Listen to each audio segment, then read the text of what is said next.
Well, hello again, my nostrils, or hello if it's your first time. Welcome back to the Nashville Nose, or welcome to, again, if it's your first time. If it is, then it's nice to meet you. I am your host, Dr. Magnifiscent. Where's my mouth?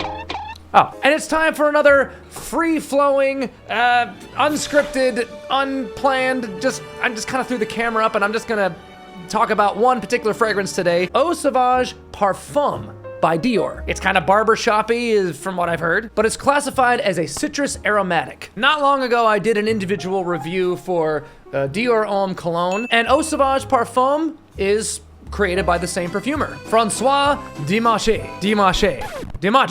I don't know how to pronounce it, but I am a fan. He does a lot of things for Dior. He's done stuff for Acqua di Parma. I think he's also worked with Chanel. He is undoubtedly a heavyweight in the perfume industry. And according to Fragrantica, it appears that he's done Fahrenheit Le Parfum, which I own and love. Just wish it had more of that gasoline accord that just really intrigues me. But it's toned down, it's a little smoother, and it's boozy too, so it's great. I love it. And if I didn't, I wouldn't have a bottle. But we're not here to talk about all those. We're here to talk about Eau Sauvage Parfum. I am going to rip open this box furiously and aggressively, and you're gonna watch me do it. Where's my knife? I shouldn't be around sharp things. Come on, get out of here, you plastic. Love that sound, huh? It's like ASMR over here. Dr. Magnificent now does ASMR. Weird. All right, here's the presentation. We got standard rectangular box here. Nothing too fancy going on there. Let's pop open the box. I do love these bottles. They feel so classic. Yes, we got the nice Eau Sauvage bottle. I also love the magnetic cap. That's a nice touch. Very much like how the Sauvage line has the magnetic cap. The Dior Fahrenheit does not, nor does the Dior Homme line. Oh well. But Eau Sauvage Parfum, ho-ho! You can put the cap on like this, upside down. Come on, grab it, grab it, grab it, grab it. Yeah! We love magnets. Bum ba dum bum bum bum bum. Don't sue me. So here we are, moment of truth. Let's see how it smells. Oh. Already I'm getting punched in the face with something that kind of smells like licorice. Ooh, oh my goodness. Wow, what an open. Oh my.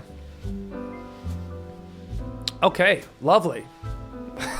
I like this one. Yeah, I'm getting something that's kind of licorice-y off my skin. Although I don't see licorice as a listed note. I see citron, bergamot, lavender, Haitian vetiver, and elemi. Elemi is a resin that's quite citric. So a lot of citrus up top. And I think with the lavender and vetiver, it almost dips its toe into the fougere pool, but doesn't full-on cannonball its way in. It is classified as a citrus aromatic. I think it could pass as a fougere, but really different fougere. It is missing oak moss and a lot of the other things that are involved with fougeres, and there's also no woody notes listed. Has a lot of lemon aroma flavor, probably from something like citral. I also detect a little cashmere in there, I think. Kind of gives it this soft feel to it. Yeah, it's not a really bitter fragrance like a lot of old school traditional barbershop scents can be. There's some sweetness, there's some lushness to this. Almost like there's small traces of cinnamon or something a little bit spicy.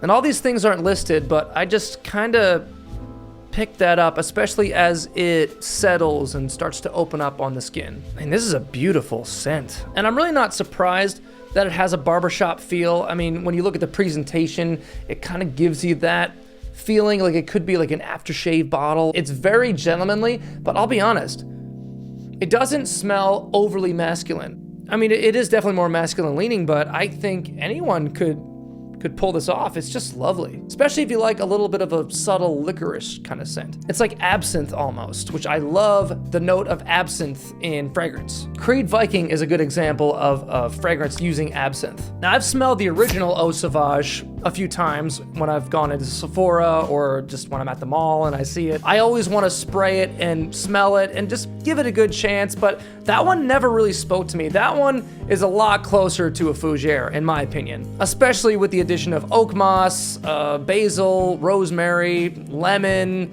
orris root, patchouli. That one's a lot more masculine leaning, kind of like Creed Viking. So it was a bit of a risk blind buying the Parfum, but from what I've heard, it is very different than the original, and I totally agree. It kind of reminds me of the difference between the original Fahrenheit and the Fahrenheit Le Parfum. In fact, I want to spray this on the other hand just to compare.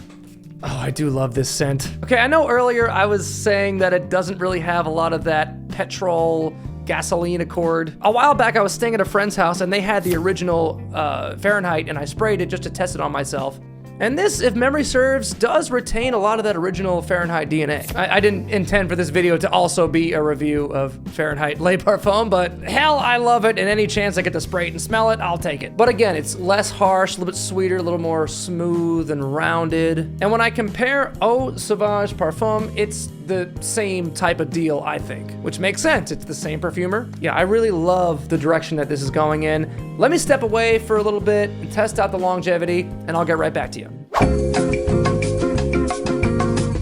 Okay, it's been about 2 hours. Of course, it definitely doesn't project much like it did in the beginning, but it's still hanging on. And I'm not surprised because it obviously is a Parfum concentration, at least that's what it says. If it is an Eau de Parfum, I don't know, it might be. Let's see here. Yeah, it doesn't say anything on the bottle. Let me look at the box here. Yeah, it doesn't specifically say what concentration it is anywhere else, but the title. So if they're being honest, I'd like to believe that it's a Parfum concentration, and it definitely kind of seems like that. It's not as strong as some of the really crazy niche Parfum fragrances that I have in my collection. Understandable, it is a designer fragrance release, but it holds up pretty well. The LME resin is probably partially responsible to anchor it to the skin and give it its longevity. It's not bad, and man, it just smells so nice. It's just so nice and smooth. It's not bitter, or it's not too earthy. Obviously, it's very citrus heavy, and citruses are lighter, fresher notes. They kind of